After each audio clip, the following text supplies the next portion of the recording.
Okay, let's unpack this. We're diving deep into State Bank of India's recent Q1 FY26 results.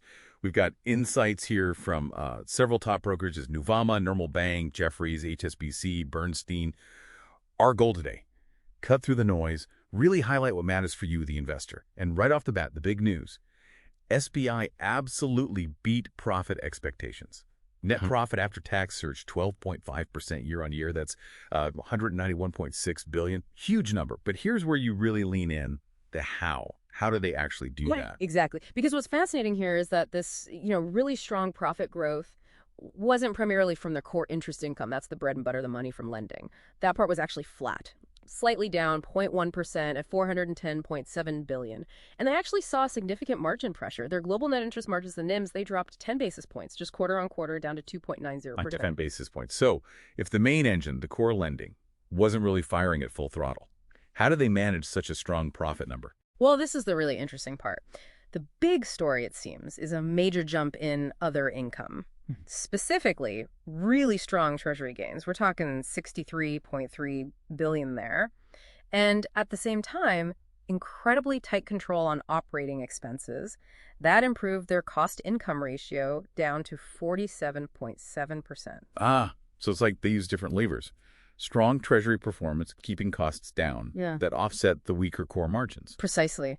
Those Treasury gains, that's income from their bond portfolio, their investments. It can be, a bit less predictable than core lending income, but it's an impressive performance for this quarter. And it did sort of split the analysts. You had some, like Bernstein, really zeroing in on that sharper margin drop maybe as a bit of a concern.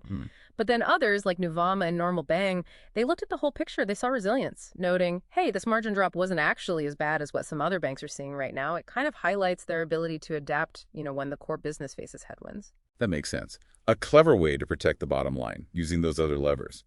But thinking beyond just the profit number for the quarter, how does the underlying health look? The balance sheet. Did they sacrifice anything long-term for the short-term gain? It doesn't look like it, no. On the balance sheet side, SBI kept up its strong loan and deposit growth, about 12% year on year for both. That's actually outpacing the industry average. And crucially, asset quality looks pristine. Gross non-performing assets, the bad loans, held stable at a remarkably low 1.83%.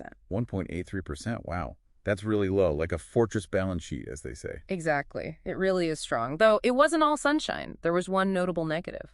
Corporate loan growth was weak, apparently impacted by companies paying back loans early, prepayments. That's something management will likely want to see pick up. Okay, so if we zoom out a bit, what's the bigger picture here for you, the learner, watching a giant like SBI navigate this? Yeah, what we're seeing is a market leader showing remarkable earnings resilience. That's the key takeaway.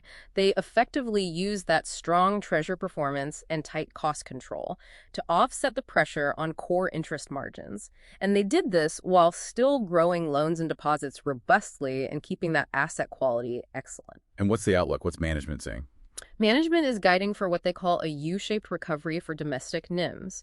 So they expect margins might dip a bit further in Q2, but then turn around and improve in the second half of the year. And they're also projecting that corporate loan growth should pick up again. Okay. And the brokerages you mentioned earlier, what's their general feeling? Sounds pretty positive overall. Very much so. Most remain quite bullish on SBI. Target prices are being quoted up to 150. Remember, the current price is around 805.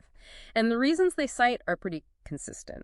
SBI's sheer market dominance, that incredibly strong balance sheet with low bad loans, and importantly, a valuation that still looks reasonable compared to many private sector banks. Right. But there's a but here, isn't there? A point for our listeners to really think about. Exactly. This raises an important question for you, the learner.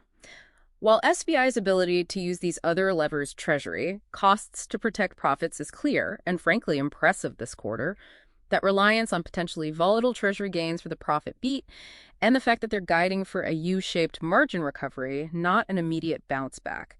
These are key things to watch.